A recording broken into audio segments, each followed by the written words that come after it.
Pada kesempatan kali ini, kita akan membahas kisah seorang ulama besar Yahudi yang masuk Islam di hadapan Rasulullah Shallallahu Alaihi Wasallam, kemudian menjadi sahabat dekat beliau. Siapakah ulama Yahudi tersebut? Beliau adalah Abdullah bin Salam radhiyallahu anhu. Abdullah bin Salam bukanlah orang biasa. Sebelum mengenal Islam, ia adalah seorang rahib Yahudi, dikenal luas karena kedalaman ilmunya terhadap Taurat. Ia termasuk orang yang dihormati kaumnya, dijadikan rujukan dalam urusan agama, dan dipandang sebagai tokoh yang jujur serta berintegritas. Namun, justru dari posisi itulah Allah menyiapkannya untuk sebuah perjalanan iman yang agung. Ketika Rasulullah SAW masih berdakwah di Makkah, kondisi manusia di sana seakan terbagi menjadi dua kubu. Kubu pertama adalah mereka yang berdiri di barisan kebenaran mengikuti Rasulullah SAW, dan kubu kedua mereka yang mengikuti kebatilan bersama tokoh-tokohnya seperti Abu Jahal, Abu Lahab, Umayyah bin Khalaf, dan Al-Walid bin Al-Mughirah. Telah kita ketahui bahwa selama 13 tahun dakwah di Makkah, Rasulullah SAW mengalami tekanan, penolakan, dan pengusiran, hingga akhirnya Allah memerintahkan beliau untuk berhijrah ke Madinah. Madinah yang sebelumnya bernama Yatsrib memiliki kondisi masyarakat yang jauh lebih majemuk. Di kota inilah hidup berbagai kelompok, termasuk kabilah-kabilah Yahudi. Mungkin muncul pertanyaan, mengapa di Madinah terdapat komunitas Yahudi dalam jumlah besar? Jawabannya terletak pada sejarah panjang Bani Israel. Mereka bukanlah penduduk asli Arab, melainkan Bani Israel yang sebelumnya menetap di wilayah Syam. Ketika terjadi kekacauan di negeri Syam, mereka kehilangan tempat tinggal dan tidak memiliki negara sendiri. Akibatnya, terjadilah eksodus besar-besaran, sehingga orang-orang Yahudi tercerai-berai ke berbagai wilayah. Salah satu tujuan hijrah mereka adalah Madinah. Alasan mereka memilih Madinah bukanlah kebetulan. Dalam Taurat yang masih asli, terdapat keterangan tentang akan munculnya Nabi akhir zaman di sebuah negeri yang memiliki ciri khas, seperti banyak kebun kurma, dikelilingi gunung-gunung, dan berada di wilayah tertentu. Ciri-ciri itu mereka temukan pada Madinah. Karena itulah mereka menetap di sana, dengan keyakinan bahwa Nabi yang dinanti itu akan lahir dari kalangan mereka sendiri, dari nasab Bani Israel. Akhirnya, mereka pun menetap di Madinah. Di Madinah terdapat 3 kabilah besar Yahudi, yaitu Bani Qainuqa, Bani Nadir, dan Bani Quraizah. Mereka hidup berdampingan dengan masyarakat Arab setempat. Maka, sebelum Rasulullah SAW hijrah, Madinah sudah menjadi kota dengan keberagaman suku, budaya, dan keyakinan. Ketika kabar hijrahnya Rasulullah SAW dari Makkah ke Madinah tersebar, rasa gembira dan antusiasme menyelimuti penduduk Madinah yang menantikan kedatangan seorang nabi. Namun, pada saat yang sama, kegelisahan justru melanda kalangan Yahudi. Mereka diliputi keguncangan batin dan mulai bertanya-tanya dalam hati, apakah Muhammad SAW benar-benar nabi akhir zaman yang disebutkan dalam Taurat? Di antara orang-orang Yahudi yang paling penasaran adalah Abdullah bin Salam. Ia membaca Taurat, memahami isinya, dan mengetahui dengan jelas ciri-ciri Nabi akhir zaman. Maka ketika Rasulullah SAW tiba di Madinah, Abdullah bin Salam termasuk orang yang ingin melihat dan memastikan dengan mata kepala sendiri. Ia pun mendekat menyaksikan sosok Rasulullah SAW dari dekat. Abdullah bin Salam sendiri yang kemudian menceritakan kisahnya, bahwa ketika pertama kali ia melihat wajah Rasulullah SAW, hatinya langsung bersaksi, ini bukan wajah seorang pendusta. Ia mengenali kejujuran itu bukan dengan emosi, tetapi dengan ilmu dan kejernihan hati. Kesan pertama itu semakin kuat ketika Abdullah bin Salam mendengar ucapan pertama Rasulullah SAW yang disampaikan kepada manusia. Rasulullah bersabda di hadapan penduduk Madinah, "Wahai manusia, tebarkanlah salam, berilah makan, sambunglah silaturahmi, dan salatlah di malam hari ketika manusia terlelap, niscaya kalian akan masuk surga dengan selamat." Kalimat yang diucapkan Rasulullah itu menghujam dalam-dalam ke dalam hatinya. Abdullah bin Salam menyadari bahwa seruan seperti ini tidak mungkin keluar dari lisan seorang pendusta, apalagi dari masyarakat Arab jahiliyah yang kala itu dikenal keras dan jauh dari nilai-nilai tersebut. Disinilah cahaya hidayah mulai mengetuk hatinya. Ia belum menyatakan keislamannya saat itu, tetapi benih keimanan telah tertanam kuat. Sahabat Pijar Studio yang dirahmati Allah Ta'ala. Setelah pertemuan pertama yang mengguncang hatinya, Abdullah bin Salam tidak tergesa-gesa mengambil keputusan. Ia bukan tipe orang yang mengikuti perasaan sesaat, apalagi mempertaruhkan keyakinan hanya karena kekaguman emosional. Sebagai seorang ulama Yahudi yang terbiasa menimbang segala sesuatu dengan ilmu, ia memilih jalan yang paling jujur, yaitu menguji kebenaran dengan pengetahuan yang ia miliki. Abdullah bin Salam kembali membuka Taurat. Ia membaca ayat demi ayat yang selama ini ia hafal di luar kepala. Ia mengingat kembali ciri-ciri nabi akhir zaman yang disebutkan dengan jelas dalam kitab mereka. Bukan hanya tentang akhlak dan kepribadian, tetapi juga tentang tempat hijrah, kondisi masyarakat sekitarnya, serta sifat-sifat dasar yang melekat pada diri nabi tersebut. Semakin ia mencocokkan, semakin jelas baginya bahwa seluruh ciri itu ada pada diri Muhammad Sallallahu Alaihi Wasallam. Tidak satu pun yang meleset. Bahkan sebagian ciri yang dahulu samar, kini menjadi terang setelah ia menyaksikan langsung kehidupan Rasulullah Sallallahu Alaihi Wasallam di Madinah. Namun disinilah ujian terbesar Abdullah bin Salam dimulai.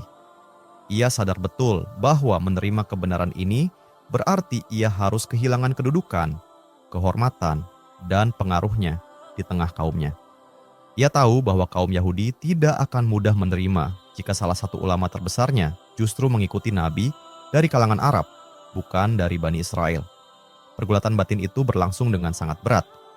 Di satu sisi, ia memegang kebenaran yang terang benderang. Di sisi lain, ia menghadapi risiko sosial yang sangat besar. Namun, Abdullah bin Salam adalah contoh manusia yang tidak menjual kebenaran demi kenyamanan. Ia pun memutuskan untuk menemui Rasulullah Sallallahu Alaihi Wasallam secara langsung. Dalam pertemuan itu, Abdullah bin Salam mengajukan beberapa pertanyaan yang tidak mungkin dijawab kecuali oleh seorang nabi. Pertanyaan-pertanyaan itu tertuang dalam hadis yang diriwayatkan oleh Anas bin Malik radhiyallahu anhu. Anas bin Malik radhiyallahu anhu meriwayatkan bahwa ketika Rasulullah Shallallahu Alaihi Wasallam tiba di kota Madinah, pada saat itu Abdullah bin Salam sedang berada di kebun kurmanya. Setelah mendengar kedatangan Rasulullah Shallallahu Alaihi Wasallam, Abdullah bin Salam pun segera mendatangi beliau. Inilah awal kisah masuk Islamnya Abdullah bin Salam, sebuah kisah yang sangat menarik. Saat itu Abdullah bin Salam belum memeluk Islam. Ia mendatangi Rasulullah Shallallahu Alaihi Wasallam dan berkata, "Wahai Muhammad, aku akan menanyakan kepadamu 3 perkara. Tidak ada seorang pun yang mengetahui jawabannya kecuali seorang nabi. Jika engkau mampu menjawabnya, maka aku akan beriman kepadamu dan masuk Islam." Pertanyaan pertama yang diajukan Abdullah bin Salam adalah tentang kemiripan seorang bayi. Ia bertanya, mengapa seorang bayi terkadang mirip dengan ayahnya dan terkadang mirip dengan ibunya atau keluarga ibunya. Pertanyaan kedua adalah tentang peristiwa pertama pada hari kiamat, yaitu bagaimana manusia pertama kali digiring dan dikumpulkan di padang mahsyar. Sedangkan pertanyaan ketiga adalah tentang makanan apa yang pertama kali dimakan oleh penghuni surga. Rasulullah Shallallahu Alaihi Wasallam kemudian bersabda, "Baru saja malaikat Jibril memberitahukan kepadaku jawaban dari pertanyaan-pertanyaan tersebut."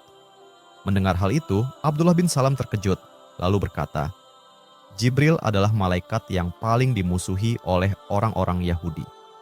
Rasulullah Shallallahu Alaihi Wasallam pun menjelaskan jawabannya.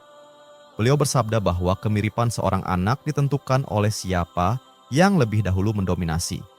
Jika air laki-laki lebih dulu keluar, maka anak tersebut akan lebih mirip kepada ayahnya. Sebaliknya, jika air perempuan yang lebih dahulu keluar, maka anak tersebut akan lebih mirip kepada ibunya. Ini menandakan bahwa wanita juga punya air mani, meskipun bentuk dan sifatnya berbeda. Air mani laki-laki berwarna putih dan air mani perempuan berwarna kuning. Jika salah satunya lebih dominan, maka dengan izin Allah anak akan menyerupainya. Adapun peristiwa pertama ketika manusia digiring menuju padang mahsyar, Rasulullah Shallallahu Alaihi Wasallam menjelaskan bahwa akan datang api yang menggiring seluruh manusia dari timur hingga ke barat menuju tempat berkumpulnya manusia pada hari kiamat. Sedangkan makanan pertama yang dimakan oleh penghuni surga adalah bagian hati ikan paus. Setelah mendengar jawaban atas 3 pertanyaannya tersebut, Abdullah bin Salam pun yakin sepenuhnya. Ia langsung menyatakan keimanannya dan masuk Islam, karena jawaban-jawaban itu hanya mungkin diketahui oleh seorang nabi. Keputusan itu ia ambil dengan penuh kesadaran, bukan karena tekanan, bukan pula karena iming-iming dunia. Namun Abdullah bin Salam tidak berhenti sampai di situ. Ia memahami karakter kaumnya dengan sangat baik. Ia tahu bahwa kaum Yahudi sering menolak kebenaran bukan karena tidak tahu, tetapi karena kesombongan dan kedengkian. Maka Abdullah bin Salam berkata kepada Rasulullah Shallallahu Alaihi Wasallam, "Wahai Rasulullah, sesungguhnya kaum Yahudi adalah kaum yang suka berdusta dan mengingkari kebenaran. Aku memohon kepadamu, jangan engkau sampaikan terlebih dahulu kepada mereka bahwa aku telah masuk Islam. Jika mereka mengetahui keadaanku sekarang, niscaya mereka akan mendustakanku. Karena itu, tanyakanlah terlebih dahulu kepada mereka tentang diriku, lalu setelah itu barulah engkau tampakkan keislamanku." Rasulullah Shallallahu Alaihi Wasallam pun menyetujui permintaan tersebut. Tidak lama kemudian, orang-orang Yahudi berkumpul di hadapan Rasulullah Shallallahu Alaihi Wasallam. Maka Rasulullah Shallallahu Alaihi Wasallam bersabda, "Wahai kaum Yahudi, celakalah kalian, bertakwalah kepada Allah. Kalian mengetahui bahwa aku adalah Rasulullah. Aku datang kepada kalian membawa kebenaran, maka masuk Islamlah kalian." Namun mereka menjawab, "Kami tidak mengetahui hal itu. Kami tidak mengenalmu sebagai seorang nabi." Padahal di dalam hati mereka sebenarnya mengetahui kebenaran tersebut, tetapi mereka menolaknya dan enggan beriman kepada Rasulullah Sallallahu Alaihi Wasallam. Setelah itu, Rasulullah Sallallahu Alaihi Wasallam bertanya kepada mereka, "Bagaimana pendapat kalian tentang Abdullah bin Salam? Siapakah dia di tengah-tengah kalian?" Mereka pun menjawab dengan penuh pujian, "Dia adalah orang terbaik di antara kami, putra dari orang terbaik di antara kami. Dia adalah pemimpin kami, putra dari pemimpin kami, dan orang yang paling alim di antara kami." Rasulullah Shallallahu Alaihi Wasallam kemudian bertanya lagi, "Bagaimana pendapat kalian jika Abdullah bin Salam masuk Islam?" Mereka menjawab dengan tegas, "Mustahil. Semoga Allah melindunginya dari hal itu." Maka Rasulullah Shallallahu Alaihi Wasallam bersabda, "Keluarlah, wahai Abdullah bin Salam." Abdullah bin Salam pun keluar dan menampakkan dirinya di hadapan kaumnya. Lalu ia berkata, "Wahai kaumku, bertakwalah kepada Allah. Demi Allah, kalian mengetahui bahwa Muhammad Sallallahu Alaihi Wasallam adalah Rasulullah. Berimanlah kepadanya, karena aku bersaksi bahwa beliau adalah utusan Allah." Namun setelah mendengar pernyataan tersebut, orang-orang Yahudi yang sebelumnya memujinya setinggi langit seketika berubah sikap. Mereka pun berbalik mencelanya dan mengingkarinya. Mereka berkata, "Dia adalah orang terburuk di antara kami, putra dari orang terburuk di antara kami. Dia bodoh, putra dari orang yang bodoh." Dalam waktu yang sangat singkat, hanya hitungan 1 atau 2 menit, kedudukannya yang sebelumnya diagungkan langsung dijatuhkan serendah-rendahnya. Mereka menuduhnya sebagai pendusta dan mencelanya dengan berbagai perkataan. Peristiwa ini sejalan dengan firman Allah Ta'ala dalam surat Al-Baqarah. Ayat 146, "Orang-orang yang telah kami beri kitab, mereka mengenal Muhammad seperti mereka mengenal anak-anak mereka sendiri. Dan sesungguhnya, sebagian di antara mereka benar-benar menyembunyikan kebenaran, padahal mereka mengetahuinya." Ayat ini yang menjelaskan bahwa orang-orang Yahudi dan Nasrani yang telah diberi kitab sebenarnya mengenal Nabi Muhammad SAW, sebagaimana mereka mengenal anak-anak mereka sendiri. Namun, sebagian dari mereka tetap menolak kebenaran tersebut. Dalam catatan sejarah, jumlah orang Yahudi yang masuk Islam memang sangat sedikit. Hal ini karena perbedaan sikap dalam menyikapi ilmu dan kebenaran. Orang-orang Yahudi pada umumnya mengetahui kebenaran dan memiliki ilmu, tetapi enggan mengamalkannya. Karena itulah mereka disebut sebagai maghdubi alaihim, yaitu orang-orang yang dimurkai.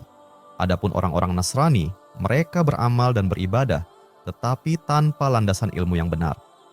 Oleh sebab itu, Mereka disebut sebagai ad-dallin, yaitu orang-orang yang tersesat hingga akhirnya menyimpang dalam keyakinan terhadap Nabi Isa alaihissalam. Sahabat Pijar Studio yang dirahmati Allah Ta'ala, setelah Abdullah bin Salam radhiyallahu anhu menyatakan keislamannya secara terbuka, ujian yang sesungguhnya pun dimulai. Jika sebelumnya ia hidup dalam penghormatan, kemuliaan, dan pengaruh di tengah kaumnya, maka sejak hari itu seluruh kedudukan tersebut runtuh dalam sekejap. Ia tidak hanya kehilangan status sosial, tetapi juga harus menghadapi permusuhan yang lahir dari kedengkian dan kebencian yang mendalam. Kaum Yahudi yang dahulu memujinya sebagai ulama terbaik kini menjadikannya sasaran caci maki. Mereka menyebarkan fitnah, merusak nama baiknya, dan berusaha memutus pengaruhnya di tengah masyarakat. Semua ini dilakukan bukan karena Abdullah bin Salam melakukan kesalahan ilmiah, tetapi semata-mata karena ia memilih mengikuti kebenaran yang tidak sesuai dengan hawa nafsu mereka. Kedengkian telah menutup mata dan hati mereka, sehingga kebenaran yang dahulu mereka akui, kini mereka ingkari dengan penuh kebencian. Namun Abdullah bin Salam telah menyiapkan hatinya untuk semua konsekuensi itu. Ia memahami bahwa kebenaran selalu menuntut harga yang mahal. Ia juga menyadari bahwa siapapun yang mengikuti jalan para nabi pasti akan diuji, sebagaimana para nabi itu sendiri diuji oleh kaumnya. Karena itu, ia tidak menoleh ke belakang, tidak menyesali keputusannya, dan tidak goyah meski tekanan semakin keras. Demikianlah kisah masuk Islamnya Abdullah bin Salam radhiyallahu anhu. Sahabat Pijar Studio yang dirahmati Allah Ta'ala, sekarang kita masuk pada keutamaan-keutamaan Abdullah bin Salam radhiyallahu anhu. Keutamaan Abdullah bin Salam yang pertama, Rasulullah SAW secara langsung mengabarkan bahwa Abdullah bin Salam termasuk penghuni surga. Rasulullah SAW bersabda bahwa Abdullah bin Salam adalah ahlul jannah, yaitu penghuni surga. Keutamaan ini sangat istimewa karena jarang sekali Rasulullah SAW menyebutkan seseorang secara tegas sebagai penghuni surga ketika orang tersebut masih hidup. Sa'ad bin Abi Waqqas radhiyallahu anhu pernah berkata, "Aku tidak pernah mendengar Rasulullah SAW mengatakan tentang seseorang yang masih berjalan di atas muka bumi bahwa ia termasuk penghuni surga kecuali Abdullah bin Salam." Artinya, Abdullah bin Salam masih hidup, masih beraktivitas di dunia, tetapi Rasulullah SAW telah memastikan bahwa ia adalah penghuni surga. Keutamaan ini disebutkan dalam hadis sahih riwayat Imam Al-Bukhari, sehingga tidak ada keraguan tentang kesyahihannya. Dalam riwayat yang lain disebutkan bahwa suatu ketika Rasulullah SAW didatangkan sebuah hidangan. Beliau dan para sahabat makan bersama, lalu masih tersisa sedikit makanan.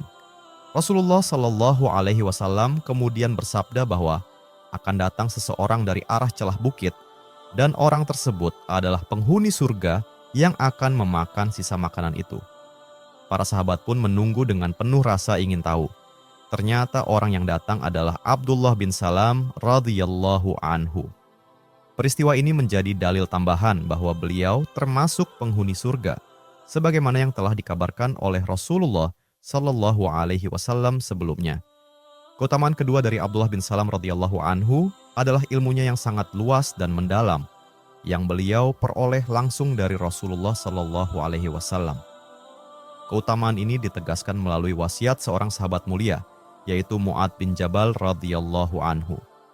Ketika Mu'ad bin Jabal berada dalam kondisi sakit keras menjelang wafatnya, beberapa orang datang menjenguk dan berkata, "Wahai Abu Abdurrahman, berilah kami wasiat." Mu'ad bin Jabal pun meminta agar dirinya didudukkan. Dalam kondisi sakratul maut tersebut, beliau menyampaikan wasiat yang sangat berharga tentang ilmu. Beliau berkata bahwa ilmu dan iman memiliki tempatnya, dan ilmu tidak diambil sembarangan. Mu'ad bin Jabal kemudian berwasiat, carilah ilmu dari 4 orang. 4 orang yang beliau sebutkan adalah, yang pertama, Abu Darda radhiyallahu anhu. Yang kedua, Salman Al-Farisi radhiyallahu anhu. Yang ketiga, Abdullah bin Mas'ud radhiyallahu anhu. Dan yang keempat, Abdullah bin Salam radhiyallahu anhu. Padahal Abdullah bin Salam sebelumnya adalah seorang Yahudi yang kemudian masuk Islam. Namun Mu'adz bin Jabal tetap memasukkannya ke dalam daftar rujukan utama ilmu umat Islam. Ini menunjukkan betapa tinggi kedudukan ilmu Abdullah bin Salam di mata para sahabat. Dalam riwayat lain disebutkan bahwa Yazid bin Umairah menangis ketika melihat Mu'adz bin Jabal dalam kondisi hampir wafat. Mu'adz bertanya, "Mengapa engkau menangis?" Yazid menjawab bahwa ia bersedih karena jika Mu'adz wafat, maka banyak ilmu akan hilang. Maklum, Mu'adz bin Jabal dikenal sebagai sahabat yang paling memahami perkara halal dan haram. Bahkan pernah diutus Rasulullah Shallallahu Alaihi Wasallam untuk berdakwah ke negeri Yaman. Namun Mu'adz bin Jabal menenangkan mereka dan berkata bahwa ilmu tidak akan musnah selama umat ini mengambil ilmu dari sumber yang benar. Lalu beliau kembali menegaskan agar ilmu diambil dari 4 orang yang telah ia sebutkan, termasuk Abdullah bin Salam radhiyallahu anhu. Hal ini menjadi dalil kuat bahwa Abdullah bin Salam bukan hanya seorang sahabat yang mulia, tetapi juga ulama besar di kalangan sahabat, yang ilmunya diakui dan direkomendasikan oleh para sahabat utama Rasulullah Sallallahu Alaihi Wasallam, serta termasuk orang yang dijamin masuk surga. Sekarang keutamaan Abdullah bin Salam radhiyallahu anhu yang ketiga. Keutamaan ketiga dari Abdullah bin Salam radhiyallahu anhu adalah bahwa Rasulullah Sallallahu Alaihi Wasallam memberi kabar gembira kepadanya bahwa ia akan wafat dalam keadaan berpegang teguh kepada agama Allah, sebagaimana firman Allah Ta'ala, Al-Urwatul Wutsqa, tali yang sangat kuat. Rasulullah Shallallahu Alaihi Wasallam mengabarkan kepada Abdullah bin Salam bahwa ia akan meninggal dunia dalam keadaan istiqomah, tetap berpegang teguh pada tali Allah hingga akhir hayatnya. Kabar gembira ini disampaikan melalui penafsiran sebuah mimpi yang dialami oleh Abdullah bin Salam sendiri. Abdullah bin Salam radhiyallahu anhu menceritakan bahwa suatu ketika ia bermimpi. Dalam mimpinya, ia didatangi seorang laki-laki yang menggandeng tangannya dan mengajaknya berjalan. Di tengah perjalanan tampak sebuah jalan ke arah kiri. Abdullah bin Salam hendak mengambil jalan tersebut, namun orang yang menuntunnya berkata, "Jangan engkau tempuh jalan ini." Kemudian diperlihatkan kepadanya jalan lain yang lurus ke arah kanan. Orang itu berkata, "Tempuhlah jalan ini." Maka Abdullah bin Salam pun mengikuti jalan tersebut. Tak lama kemudian, ia melihat sebuah gunung yang tinggi. Orang itu memerintahkannya untuk mendaki gunung tersebut, namun Abdullah bin Salam tidak mampu dan terjatuh. Setelah itu, tampaklah sebuah tiang yang sangat tinggi. Pangkalnya berada di bumi dan ujungnya menjulang hingga ke langit. Di bagian atas tiang itu terdapat sebuah lingkaran. Orang tersebut berkata, "Naikilah tiang ini." Abdullah bin Salam menjawab bahwa ia tidak sanggup. Maka orang itu pun menggenggam tangannya dan mengangkatnya hingga ia dapat memegang lingkaran tersebut. Abdullah bin Salam berpegang erat pada lingkaran itu, meskipun tiang tersebut berguncang. Ia terus berpegang hingga terbangun di pagi hari dan menyadari bahwa peristiwa itu adalah sebuah mimpi. Setelah itu, Abdullah bin Salam mendatangi Rasulullah Shallallahu Alaihi Wasallam dan menceritakan mimpinya. Rasulullah Shallallahu Alaihi Wasallam pun menjelaskan makna mimpi tersebut. Beliau bersabda bahwa jalan di sebelah kiri adalah jalan golongan kiri, dan Abdullah bin Salam diselamatkan karena tidak menempuhnya. Jalan lurus ke arah kanan adalah jalan Ashabul Yamin, yaitu calon penghuni surga. Adapun gunung yang tinggi adalah kedudukan para syuhada yang tidak ditakdirkan baginya. Sedangkan tiang tersebut adalah tiang Islam, dan lingkaran yang ia pegang erat adalah tali Islam. Rasulullah Shallallahu Alaihi Wasallam pun menegaskan bahwa Abdullah bin Salam akan senantiasa berpegang teguh pada agama Allah hingga wafatnya. Dengan demikian, Rasulullah Shallallahu Alaihi Wasallam telah memberikan kabar gembira bahwa Abdullah bin Salam radhiyallahu anhu akan meninggal dalam keadaan husnul khatimah, wafat dalam kebaikan dan keistiqomahan. Inilah salah satu keutamaan besar beliau yang menunjukkan kemuliaan iman dan keteguhannya hingga akhir hayat. Keutamaan Abdullah bin Salam radhiyallahu anhu yang keempat. Keutamaan keempat dari Abdullah bin Salam radhiyallahu anhu adalah bahwa beliau memperoleh 2 pahala di sisi Allah. Rasulullah Shallallahu Alaihi Wasallam bersabda bahwa ada 3 golongan manusia yang mendapatkan 2 pahala. Hadis ini diriwayatkan oleh Imam Al-Bukhari dan Imam Muslim. Golongan pertama adalah orang dari kalangan Ahlul Kitab yang beriman kepada nabinya, kemudian beriman pula kepada Nabi Muhammad SAW. Mereka sebelumnya beriman kepada Nabi Musa atau Nabi Isa alaihimassalam. Lalu ketika datang Nabi Muhammad SAW, mereka menerimanya dan masuk Islam. Abdullah bin Salam radhiyallahu anhu termasuk dalam golongan ini. Sebelum masuk Islam, beliau adalah seorang Yahudi yang lurus dalam menjalankan ajaran Nabi Musa alaihissalam. Ketika kebenaran Islam datang kepadanya, ia pun beriman kepada Rasulullah SAW. Karena itu, ia mendapatkan 2 pahala.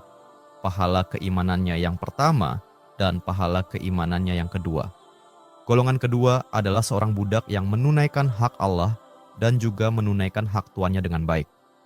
Golongan ketiga adalah seorang laki-laki yang memiliki budak perempuan, lalu ia mendidik dan memperlakukannya dengan baik, mengajarinya adab dan agama. Setelah itu, ia memerdekakannya, kemudian menikahinya. Orang ini pun mendapatkan 2 pahala. Dengan demikian, Abdullah bin Salam radhiyallahu anhu termasuk dalam golongan yang dijanjikan 2 pahala oleh Rasulullah SAW karena beliau adalah ahlul kitab yang beriman kepada nabinya, kemudian beriman kepada Nabi Muhammad SAW. Keutamaan Abdullah bin Salam radhiyallahu anhu yang kelima atau yang terakhir. Keutamaan kelima, dan ini adalah keutamaan yang sangat agung, yaitu bahwa Allah Ta'ala menurunkan ayat Al-Quran khusus berkenaan dengan Abdullah bin Salam yang dibaca dan diamalkan oleh kaum muslimin hingga hari kiamat. Allah Ta'ala menurunkan ayat ini sebagai pujian atas keimanan dan kesaksiannya. Ayat tersebut terdapat dalam surat Al-Ahqaf ayat 10. Kisahnya diriwayatkan oleh sahabat Nabi Auf bin Malik radhiyallahu anhu. Ia menceritakan bahwa suatu hari ia berjalan bersama Rasulullah SAW hingga mereka sampai di sebuah sinagog, yaitu rumah ibadah orang-orang Yahudi. Pada masa itu, komunitas Yahudi memang sudah ada dan hidup berdampingan di Madinah. Rasulullah SAW kemudian berdiri dan bersabda kepada orang-orang Yahudi yang berada di dalam sinagog tersebut, "Wahai kaum Yahudi, tunjukkanlah kepadaku 12 orang laki-laki yang bersaksi bahwa tidak ada sesembahan yang berhak disembah selain Allah, dan bahwa aku adalah Muhammad Rasulullah. Jika kalian melakukan itu, niscaya Allah akan mengangkat kemurkaannya dari kalian." Namun, seluruh mereka terdiam. Tidak satupun yang berani menyatakan keimanan, padahal dalam hati mereka mengetahui bahwa Muhammad SAW adalah nabi yang disebutkan dalam Taurat. Keengganan mereka bukan karena ketidaktahuan, melainkan karena kesombongan dan fanatisme nasab. Rasulullah SAW pun mengulangi seruannya dan bersabda bahwa beliau adalah nabi yang diutus dan telah lama mereka tunggu. Namun sekali lagi, tidak ada seorang pun yang menjawab. Maka Rasulullah SAW pun berpaling. Tiba-tiba terdengar suara dari arah belakang. Suara itu adalah suara Abdullah bin Salam radhiyallahu anhu. Ia berkata kepada kaumnya, "Wahai kaumku, bertakwalah kepada Allah. Demi Allah, kalian mengetahui bahwa Muhammad SAW adalah Rasulullah, sebagaimana yang kalian dapati dalam kitab Taurat." Abdullah bin Salam lalu bersaksi dengan tegas bahwa Rasulullah SAW adalah utusan Allah, sesuai dengan ciri-ciri yang disebutkan dalam kitab mereka. Kesaksian inilah yang kemudian dipuji langsung oleh Allah Ta'ala dalam Al-Quran. Maka Allah Ta'ala menurunkan firman-Nya dalam surat Al-Ahqaf ayat 10. Dan seorang saksi dari Bani Israel telah bersaksi atas kebenaran yang serupa, lalu ia beriman. Para ulama tafsir menjelaskan bahwa seorang saksi dari Bani Israel yang dimaksud dalam ayat ini adalah Abdullah bin Salam radhiyallahu anhu. Inilah keutamaan besar Abdullah bin Salam. Allah Ta'ala menurunkan ayat Al-Quran secara khusus tentang dirinya yang terus dibaca oleh kaum muslimin hingga akhir zaman. Keutamaannya bukan hanya diakui oleh Rasulullah SAW dan para sahabat, tetapi juga diabadikan langsung dalam wahyu Allah Ta'ala. Demikianlah 5 keutamaan yang dimiliki oleh Abdullah bin Salam radhiyallahu anhu yang dapat kami sampaikan. Dan sebelum kita tutup kisah ini, ada tambahan sedikit kisah tentang seorang Yahudi yang berzina lalu meminta Rasulullah untuk mengadili dengan kitab Taurat. Suatu hari, di Madinah terjadi kasus perzinaan yang dilakukan oleh seorang laki-laki dan seorang perempuan Yahudi. Keduanya muhsyan, yaitu sudah memiliki pasangan sah secara sah atau sudah menikah. Mereka tertangkap basah oleh kaumnya sendiri. Anehnya, orang-orang Yahudi tersebut justru membawa kedua pelaku itu kepada Rasulullah SAW untuk diadili. Padahal mereka memiliki kitab sendiri, yaitu Taurat. Namun karena Rasulullah SAW adalah pemimpin Madinah saat itu, mereka berharap mendapatkan keputusan yang lebih ringan. Rasulullah SAW pun bertanya dengan tegas, "Dengan hukum apa kalian ingin diadili? Dengan Al-Quran atau dengan Taurat?" Mereka menjawab, "Dengan Taurat." Rasulullah SAW kemudian bersabda, "Baik, bacakan Taurat kalian. Apa hukuman bagi orang yang berzina sementara ia telah menikah?" Mereka menjawab, "Kami mempermalukan mereka dan mencambuknya." Maka Abdullah bin Salam yang sudah hafal isi kitab Taurat berkata, "Kalian berdusta. Sesungguhnya di dalam Taurat terdapat hukum rajam." Lalu mereka membawa Taurat dan membukanya. Salah seorang dari mereka meletakkan tangannya di atas ayat rajam, lalu membaca ayat sebelum dan sesudahnya. Abdullah bin Salam kemudian berkata, "Angkat tanganmu." Ketika tangannya diangkat, tampak ayat rajam.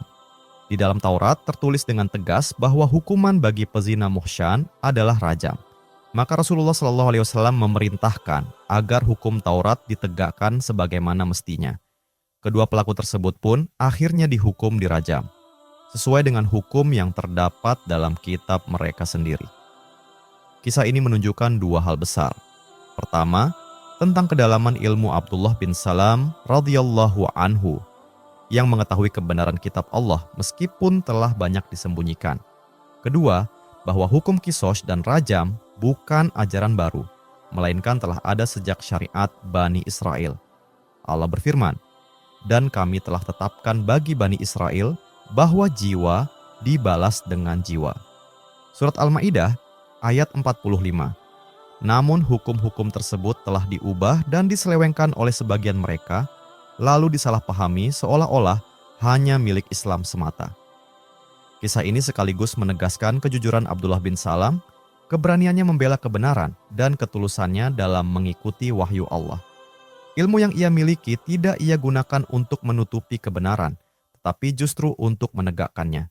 Sebagai penutup, semoga apa yang kita disampaikan ini bermanfaat bagi kita semua, dan semoga Allah Ta'ala menjadikan kita mampu meneladani para sahabat Rasulullah SAW, khususnya kejujuran dan keteguhan iman Abdullah bin Salam radhiyallahu anhu. Dan semoga Allah mengumpulkan kita bersama Rasulullah SAW, para sahabat, dan orang-orang saleh di surganya yang luas. Amin. Wallahu a'lam. Assalamualaikum warahmatullahi wabarakatuh.